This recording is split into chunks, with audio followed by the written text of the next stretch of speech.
Hi guys! Ito yung mga manok namin. Ayan sila. Iba lang kasi yung mga manok namin na mga native at saka Rhode Island.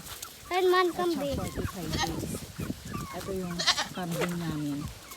Pinakuran dito para hindi sila makakalabas. Ayaw, Kenji! Ayan sila. Mas maganda yung maraming hayop eh. Ano? Ano? Okay lang kayong dalawa dyan? Tropa na kayo? Ayan siya.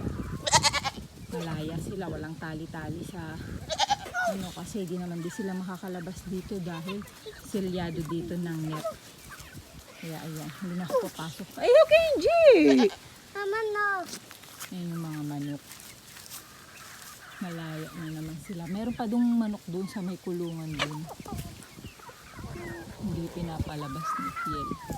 Yung dito, hindi na masyadong igagrass cutter ni Fiel dito. Para yung mga kambing may kinakain pa rin sila. Dito lang banda yung inano niya ng grass cutter. Yun lamang po guys.